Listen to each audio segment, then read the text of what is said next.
A case that challenges everything you thought you knew about victims and killers. Christina Parcell, who was found dead in a Greer home on Wednesday morning. What's the address of the emergency? 122 Canebrake Drive. 122 Canebrake Drive. Okay, I think she's gone. You think she's gone? Yeah.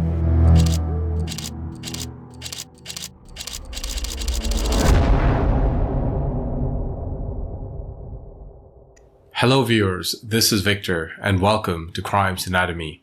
This week's case occurred in South Carolina and involves the brutal murder of a beloved veterinary technician, Christina Parcell. On a seemingly ordinary Wednesday, a community is left in shock and a young daughter lost her mom. But as the investigation unfolded, a far more complex story began to emerge, one that raised troubling questions about her life, and some even sympathized with the killer. To understand why, let me take you back to the beginning, on October 13th, 2021. On 122 Canebrake Drive, a quiet suburban home, Christina Parcell, a 41-year-old veterinary technician, had a job interview at the Valley Walk Animal Hospital at 8:30 a.m. that morning. She was excited and spoke with her 65-year-old fiancé, Bradley Post, about her upcoming interview. Afterwards, she returned home by 9:07 a.m. When Bradley calls her to ask her how it went, she doesn't answer. By late morning now, he's a little concerned by her silence. I thought I should probably go over and see how she's doing. I went to the front door and rang the doorbell. She didn't answer. Walked around to the back door because frequently they'd leave the back door unlocked.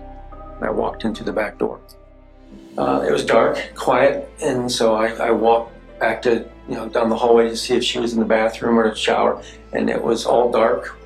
And it was around 11 a.m. when Bradley made a horrifying discovery. And I looked on the floor, and right at the entrance of the living room and off that hallway there were petals from like a rose. And as I looked into the room. There was a trail of blood, a long bloody trail as if something had been dragged along. And at the end of this trail lay Christina. And I saw her on her back. He could see her bloodied face and eyes wide open. She was surrounded by what appeared to be roses, scattered rose petals to be exact. I walked over and yelled at her and then called 911. Within minutes, police, paramedics, and the deputy arrive. Outside, they meet Bradley. He's well dressed and a blazer's over his clothes. He's cooperative, giving details about how he found Christina, but something about him seems off. He keeps a firm grip on his phone, clutching it along with a towel in the same hand. The officers ask Bradley to accompany them inside. Immediately smelled some kind of chemical odor. It was kind of unusual. We weren't 100% sure what it was. I could never figure it out, but we cleared the residence. I located Miss Parcell in the living room. Blood all over the floor. Looked like there was drag marks. Moments later, she's pronounced dead. The crime scene is gruesome. Evidence of struggle is everywhere. It's clear that Christina fought for her life until the very end. The source of her bleeding appeared to be stab wounds, too many to count at first. Wildflowers and rose petals were scattered across, and there was a large pool of blood beneath the couch. Christina's right hand bore the signs of a fierce fight. Her thumbnail was chipped, and her fingernails were broken, classic indicators of defensive wounds. Investigators carefully collected her fingernails, hoping to find traces of her attacker's DNA. Christina's cell phone lay close to her body. Her purse, containing 2 envelopes with $500 each, was discovered on a table near the hallway, so it's unlikely that robbery was the motive. There was a single-shot firearm in the house, but Christina would not be able to use it because it was locked in a bag within a suitcase in the back room. And in the bedroom, there were multiple documents related to an ongoing custody battle. In the living room were memory cards, several USB drives, and a laptop that were seized for the digital forensics team. The medical examiner who performed the autopsy on Christina Parcell's body stated that her death was due to sharp force trauma, 35 stab and incise wounds, likely caused by a knife.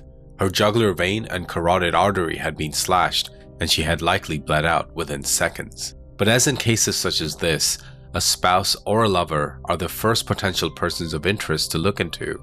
When news of the crime spread, it obsessed local and state media.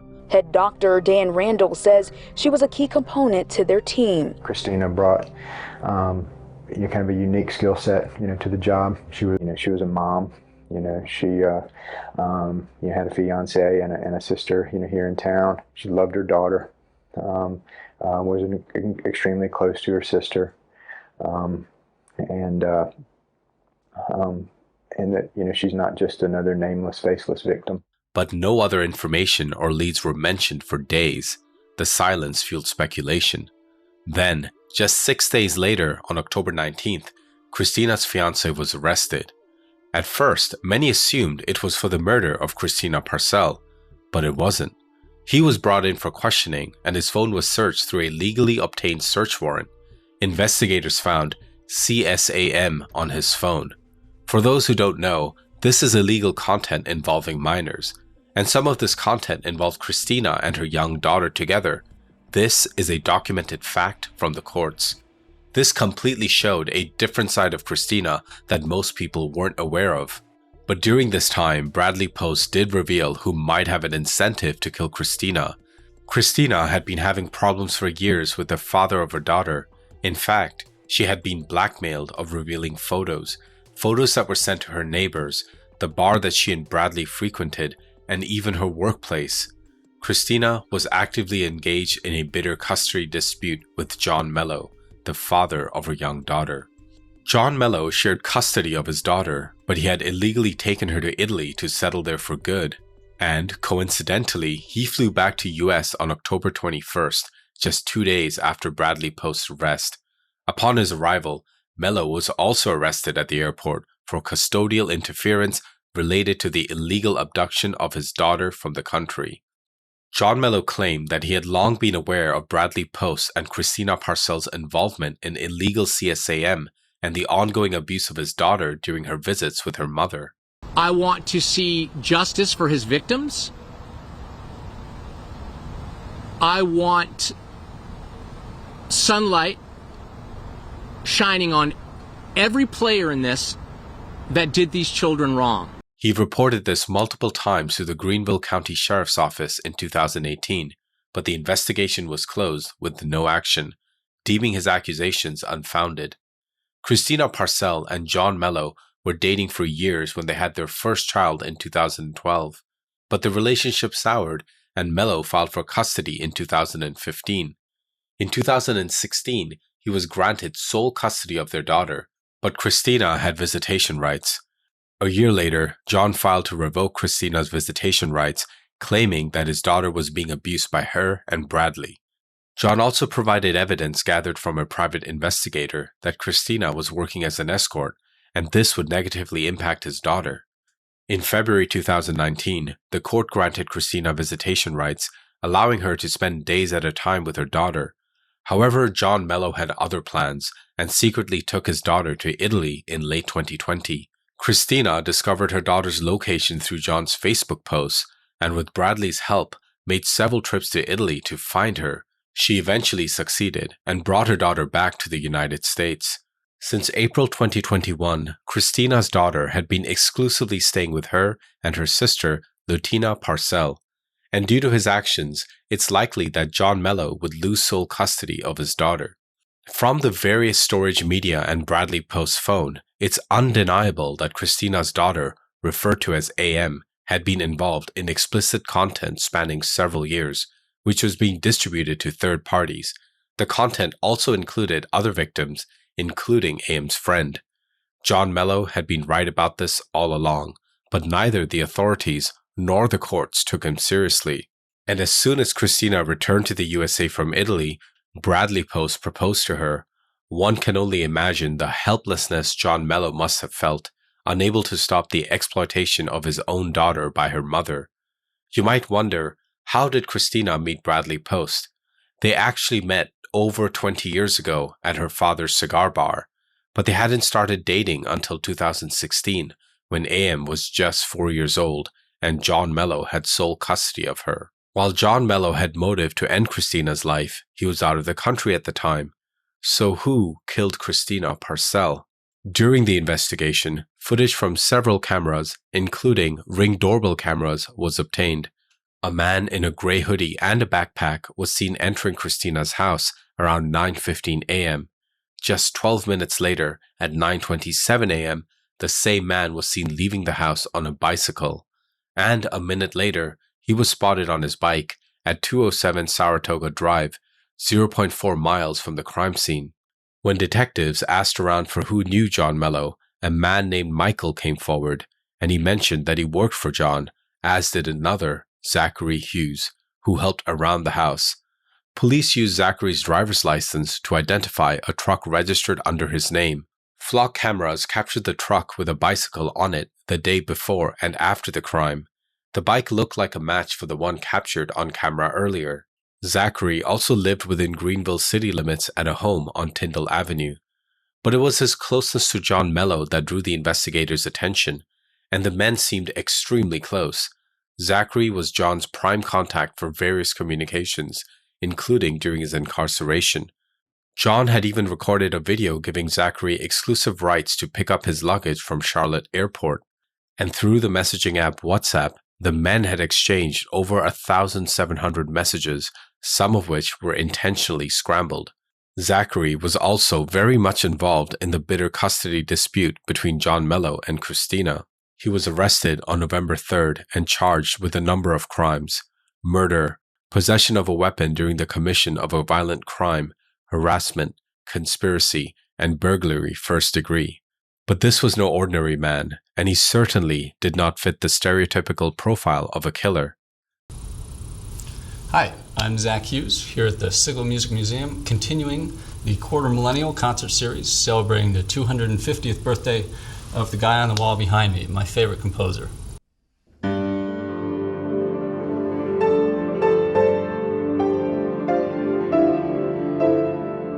Zachary Hughes was born in Morro Bay, California. His family relocated to Virginia and held strong Christian values of family and children. Zachary has a younger brother, Eli, and his family decided to adopt 5 more Russian children because if they didn't, these orphans would have nowhere to go. But one of these adopted siblings, the oldest sister, had a significant influence on Zachary. You need to know what my experience was with my oldest adopted sibling, Grace. My oldest sister, Grace, was the most evil human being I've ever met in my life. She was 10 when she came into our family. The Russian government didn't tell us much about the kids, so we weren't aware of any, if any, behavioral issues there may have been. And there were many, but specifically with her. I would describe her without reservation as an affectionless psychopath. It wasn't that she was immoral, it was more that she was amoral. She didn't have a sense of right and wrong. Her emotional compass was seemingly non-existent. She was just dead inside. She was a masterful manipulator and deceiver. She could lie at the drop of the hat for reasons that might involve her personal gain or just for the heck of it. She would invent the most absurd, crazy, gruesome stories just to get a reaction out of people. And she could talk about this stuff with the same tone that you might talk about making a sandwich. And this from a girl that I knew between the ages of 10 to 14. It was incredibly disturbing, and the things I learned about that type of personality have stayed with me my entire life because I've never met someone like this since. So she was literally like a vampire who would just suck the goodness out of other people around her. She could be very emotional, and she would fake these emotions in order to elicit a response in you, a sympathetic response. And if, for instance, you were accusing her of doing something like stealing or hurting one of her siblings, she would weep and just beg you to believe her and say, no, I didn't do it. And then if you would present her with irrefutable proof that we knew you had indeed done this, it was like a mask would just fall off her face. And I mean, she'd just look at you with shark eyes.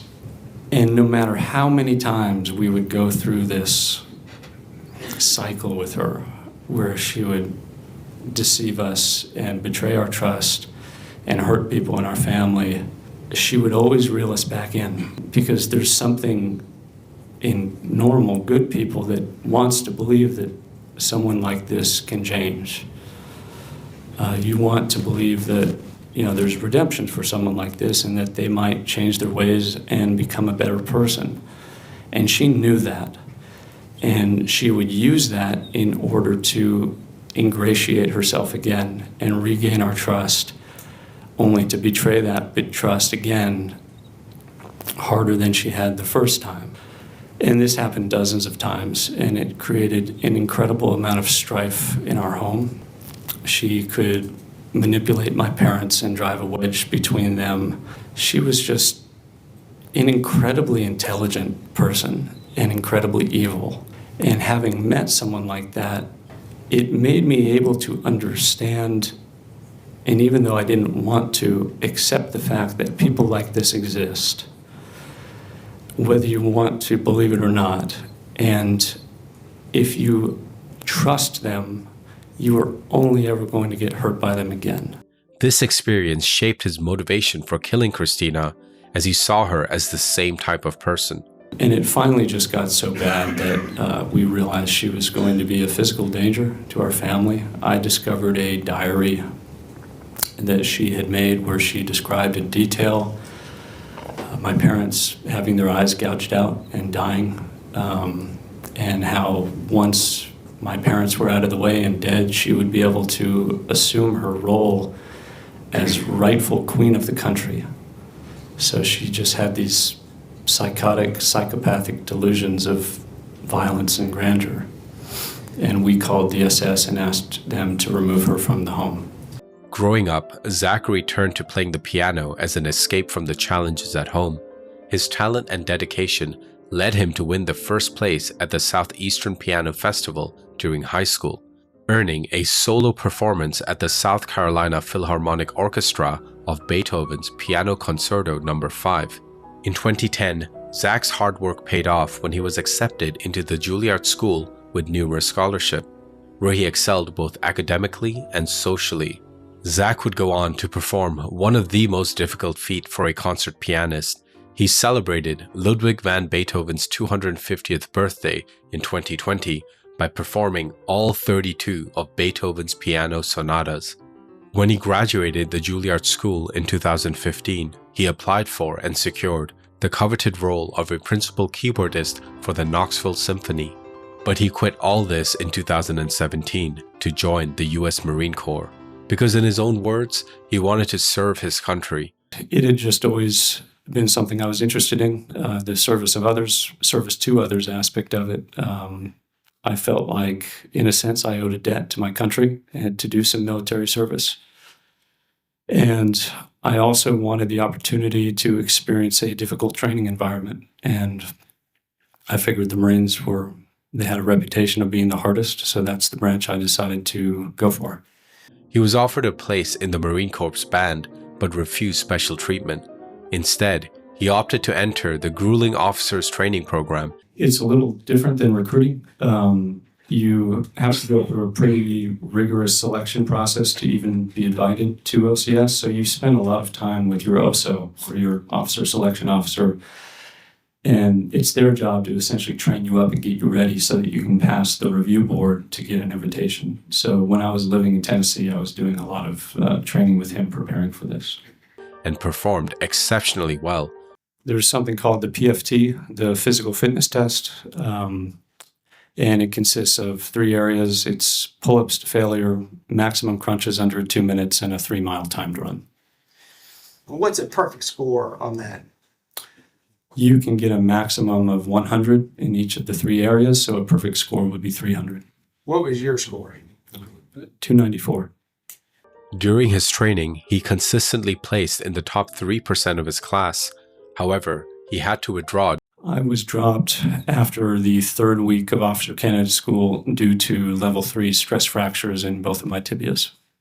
At the time you were forced to leave Officer Candidate School, what percentage of the class were you in? I was in the top 3%. It was more than 400.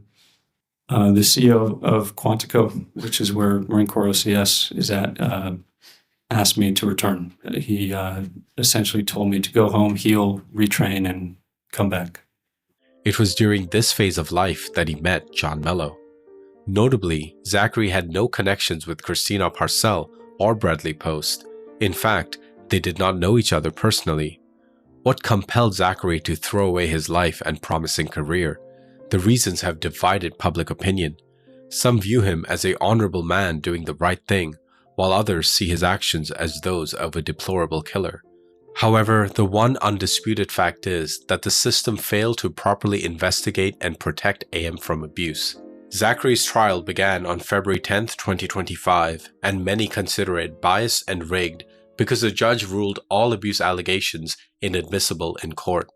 The state painted a narrative that Zach acted with malice, completely disregarding a massive influence on his motives. I'm presenting information here that even the jury couldn't see in court. This raised serious questions about why freedom of speech, a core American constitutional value, was disregarded. Even if the abuse allegations were false, if Zach believed they were real, then there's probable cause that he did not act on malice alone. Zachary David Hughes met John Mello in 2020 when he was performing downtown, and John with his daughter approached him. Mello noticed Jack's musical talent and requested he play Claire de Luna for his daughter. She's a really special kid. She was definitely mature beyond her years, like I talked about. She could hold a conversation with adults. She looked you in the eye. She seemed really cultured, like she'd had a lot of exposure to different places. She'd traveled like almost as much as I had.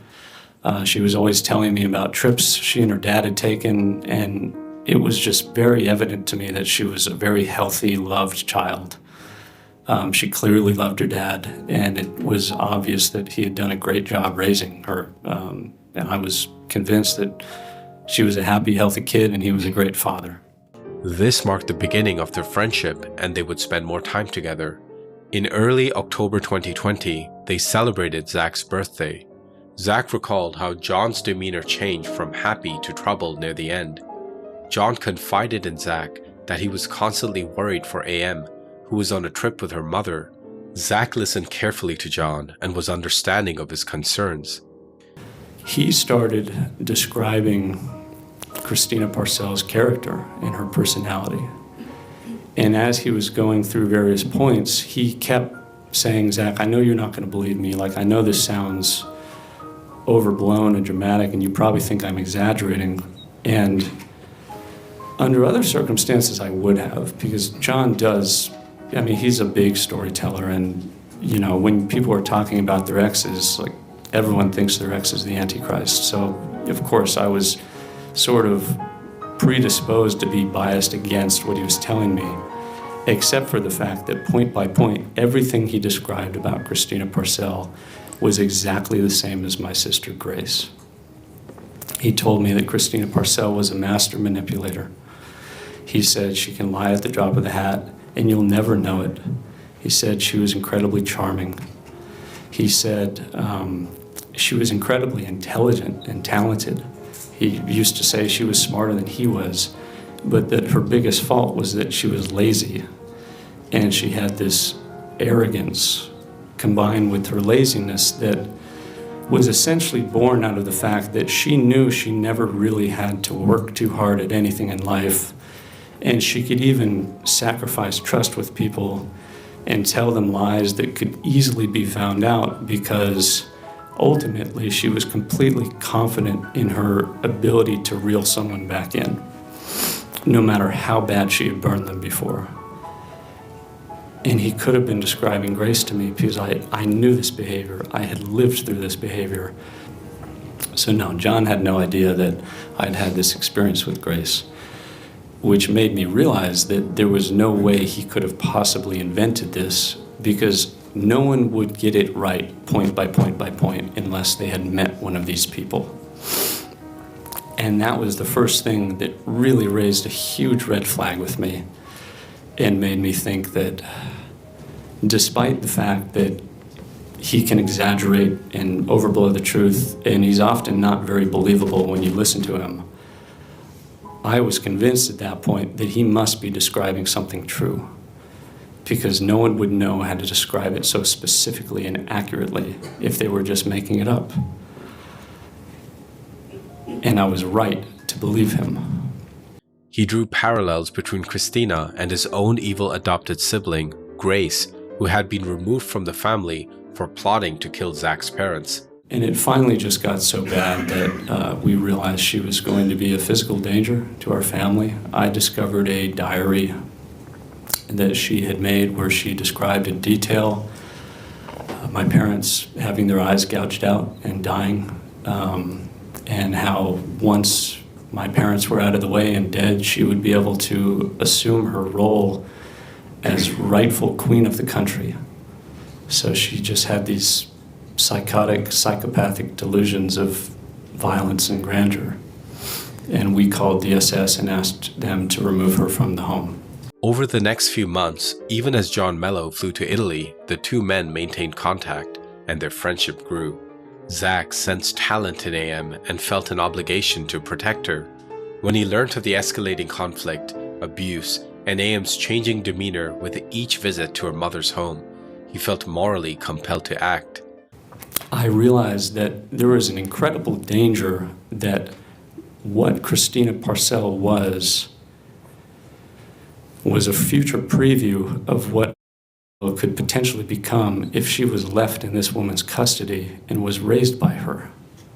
When John moved to Italy with his daughter on October 4th, 2020, Christina filed an order on October 20th claiming John had violated her visitation rights, which she had. The court appointed a new US-based guardian for the girl and found John Mello in contempt. In March 2021, Christina moved in with her sister to the home in Canebrake Drive. A month later, the Italian Central Authority ruled that AM must be returned to the US.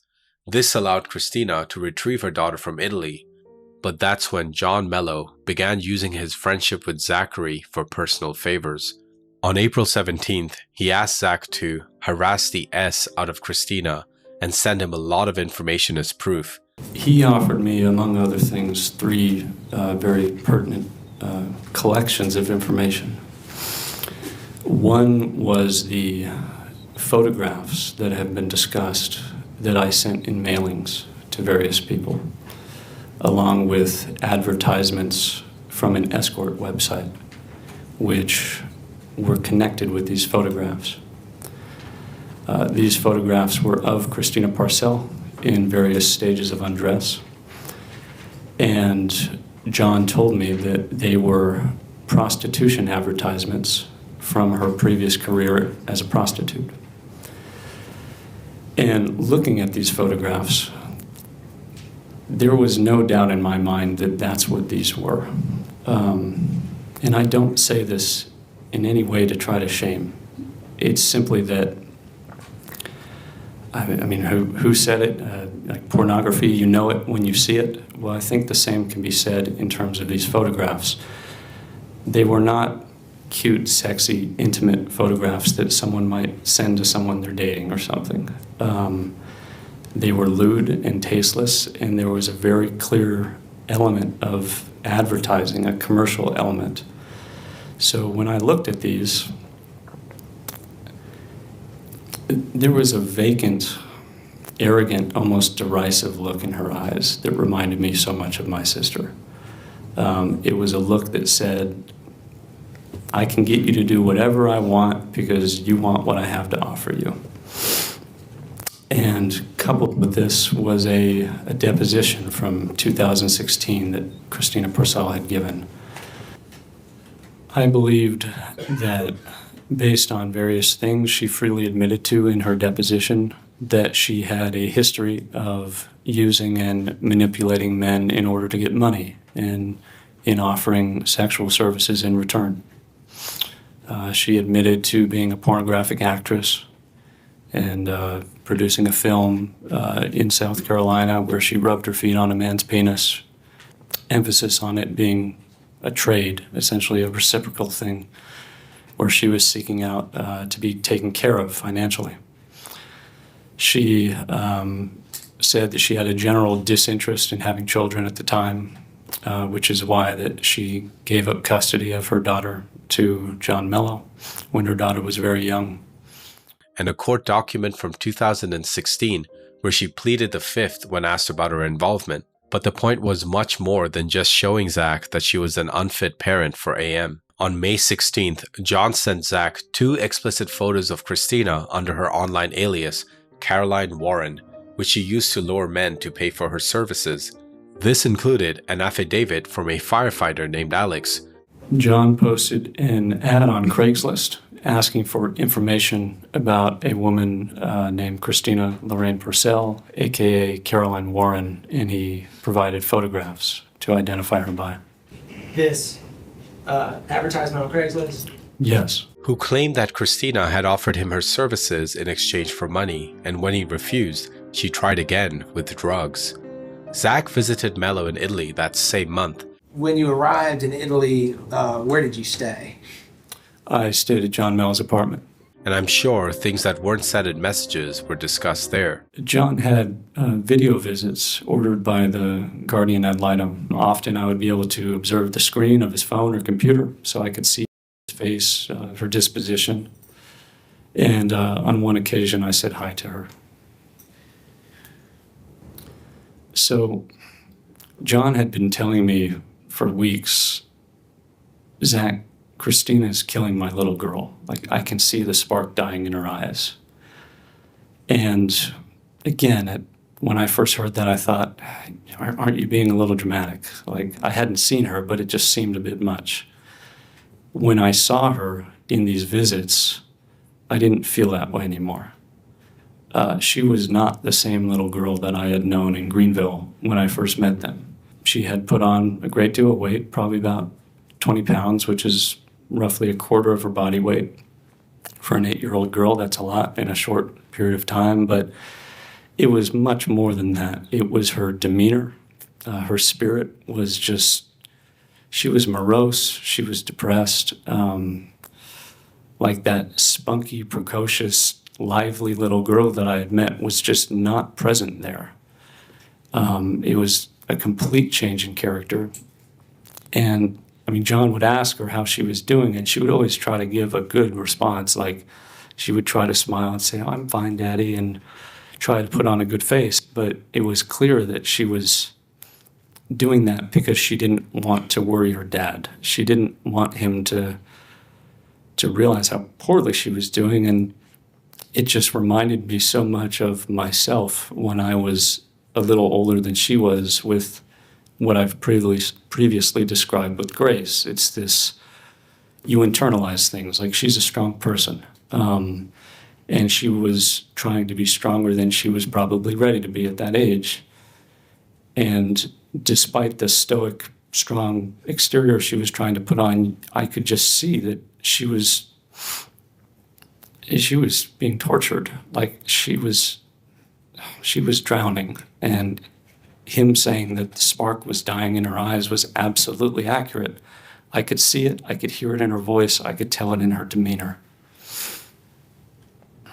When Zach returned to the United States, he did harass Christina by distributing her explicit images to multiple locations, including a workplace at Norris Financial, to 2 of her neighbors, to her fiancé Bradley, and at Outman Cigars and Martini Bar, a place frequented by Bradley and Christina. Contained information that I believe had been put out publicly and by Christina Parcell's free will. So this was all information that had been available publicly and that, to the best of my knowledge, was true.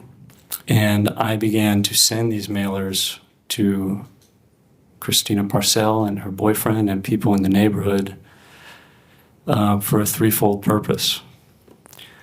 I wanted parents around that neighborhood to know that their children were not safe around her or around Brad Post. I wanted different people associated with this, such as the guardian ad litem, the police, to have access to this information so that they would have all the evidence that I was looking at that clearly demonstrated that Christina Parcell was a danger to children and her own daughter. And I also wanted there to be social pressure. Again, about people like Grace and Christina Parcell is the facade that they erect around themselves and the image that they put forward to the world is so important to them. They're narcissists. And it is a facade. It's completely untrue. But I was hoping that it wouldn't be worth it to her for other people to see her for what she was in exchange for her trying to fight to have her daughter. In September, a month before the crime, Zach called Child Protective Services, admitting in his testimony that he lied to get their attention so they would investigate Christina and Bradley. It's unclear if this ever led to an investigation. Shortly after these mailers would have arrived, John described a call to me where he said Christina was, at the end of the call, she took the phone and turned it towards her face, which she usually did not do. And he said she was more angry than I've ever seen her. And he would often talk about how you would never see her angry, like she was very good at controlling her emotions and not showing if you had made her angry. And she took the phone and didn't say anything, but just slid her finger across her throat as if that she was threatening that she was going to have him killed for what she believed he was doing. He stated that John Mello believed Bradley Post was a PDF file, and he believed it as well. He sent it to me, an email he had received from someone he knew in the biker community, motorcycles. And Brad Post was also involved in the biker community, or at least tried to be. And this email was from this acquaintance of John telling John that Brad Post had been going around essentially asking for someone to, quote, put the hurt on John Mello, and that he was offering a lot of money to make this happen. Zach revealed that John Mello initially offered him $5,000 to end Christina's life.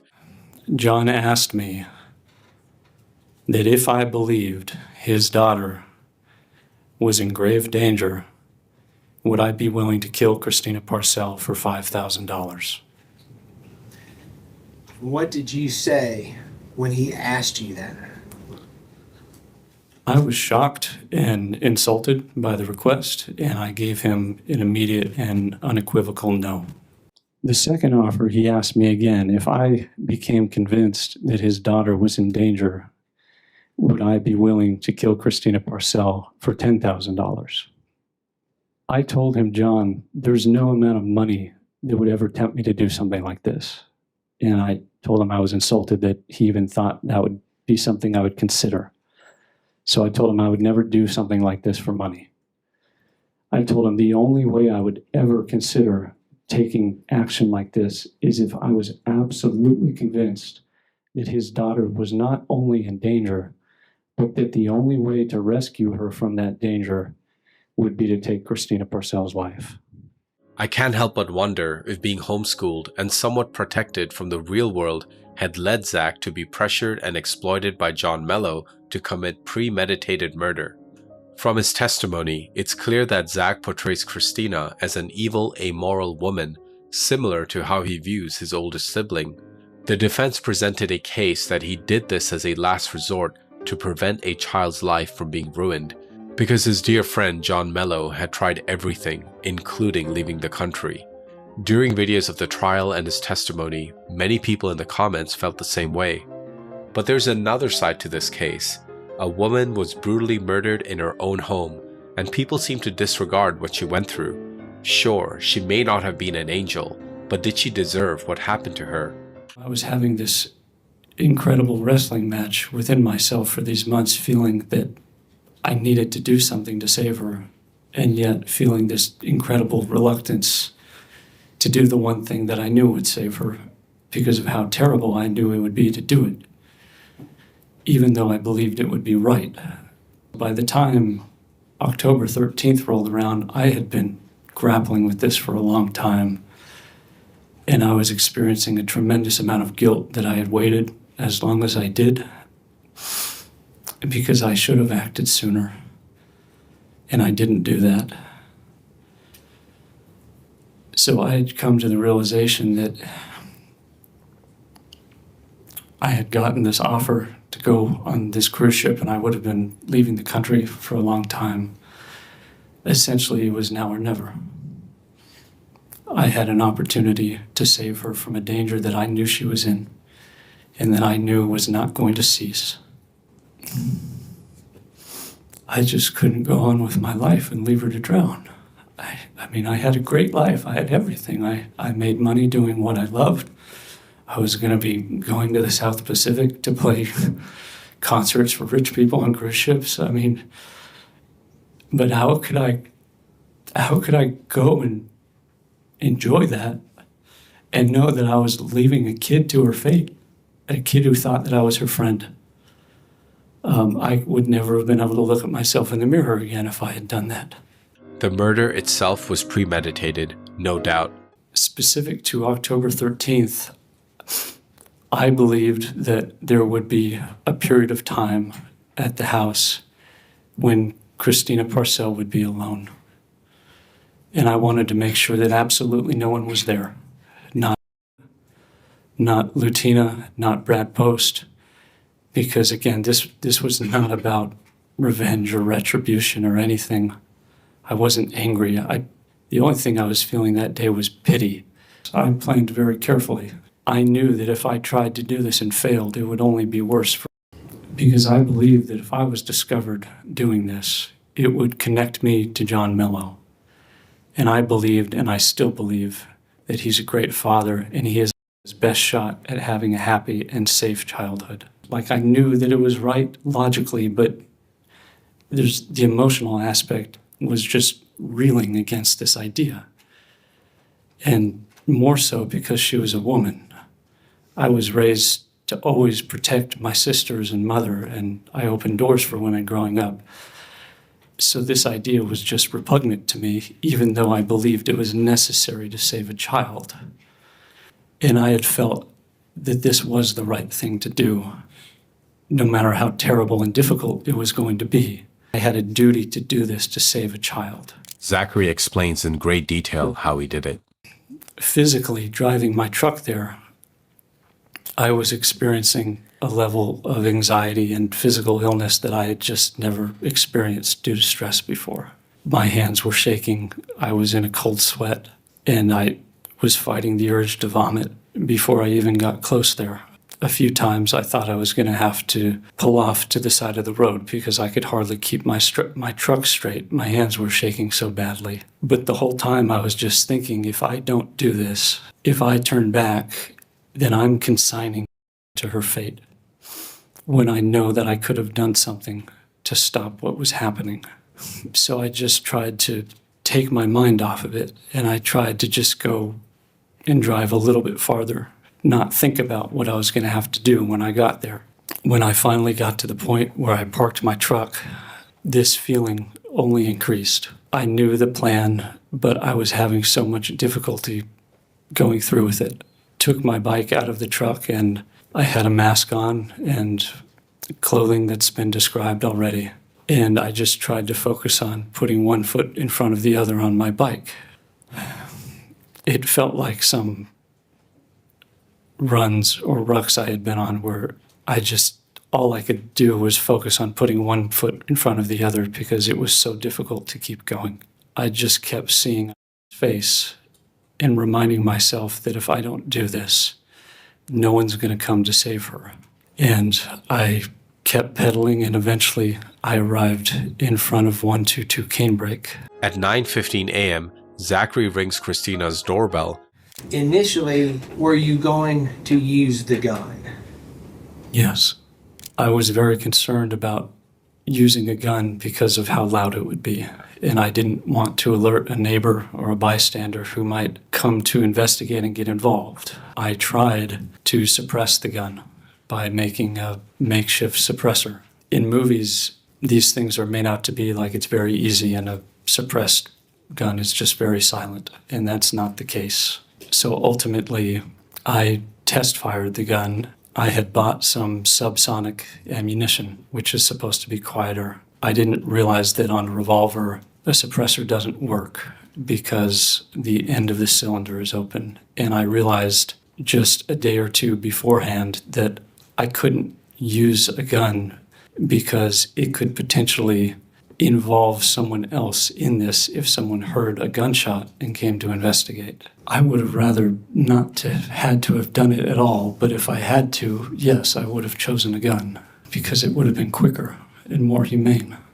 I had on black pants and a black thermal and a gray shirt over that. I had on a black beanie and a white medical mask, and I had on black gloves and a black backpack. When you arrived at the house and you got off your bike, what did you do?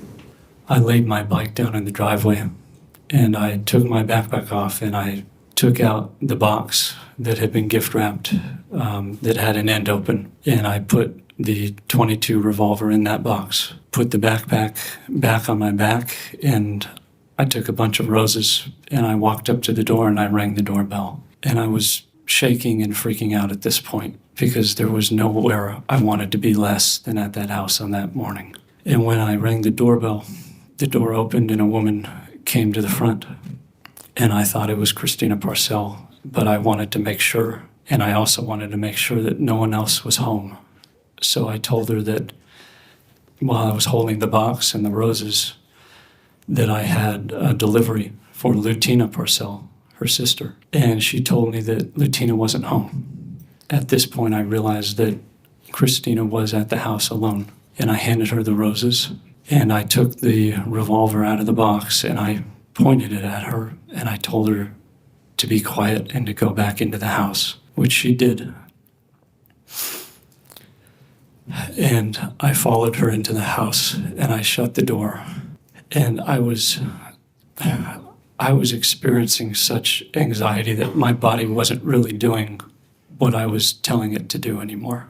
When I realized that I couldn't use the gun, which was unloaded at this point, my plan had been to try to knock her unconscious because I didn't want to cause her or anyone any pain. That wasn't my intention. I just wanted to save and to make sure that no one else who was a bystander would be involved in this or could be endangered in any way. So I tried, while she was holding the roses, to strike her on the head and knock her unconscious.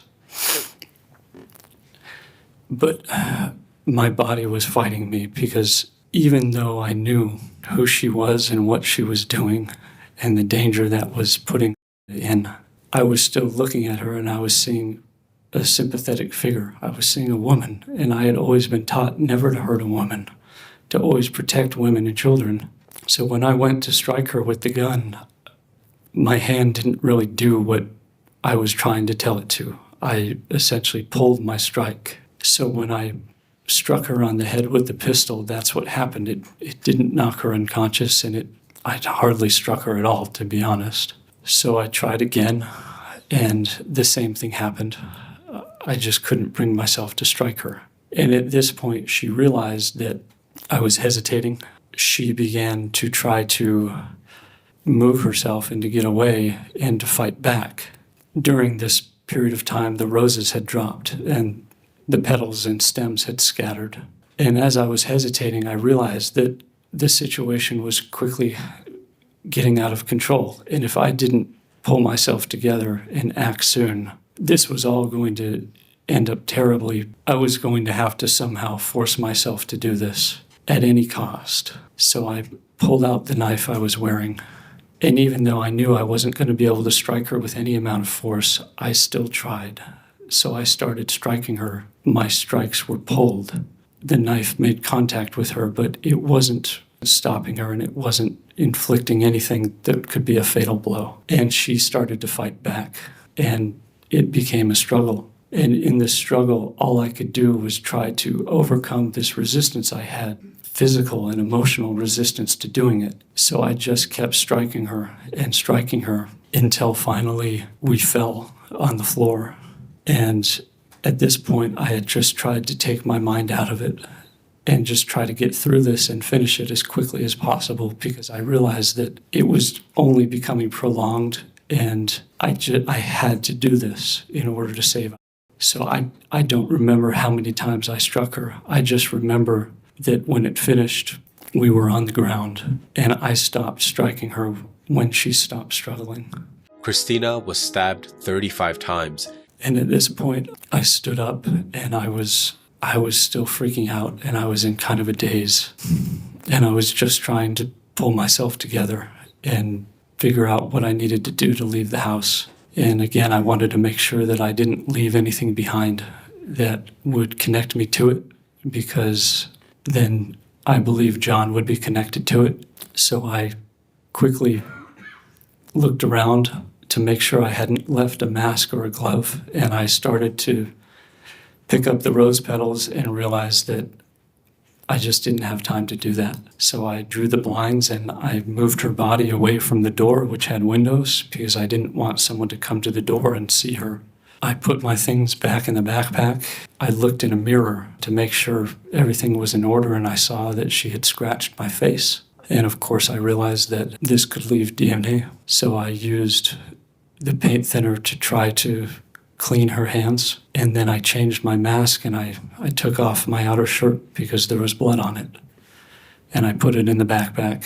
I was trying to leave the house as quickly as possible. That paint thinner could explain that strange smell in the house, but despite Zach's attempts, his DNA was found under Christina's fingernails. I prayed again and just said that I believe that what I've done is the right thing, and I believe that I did it for the right reason.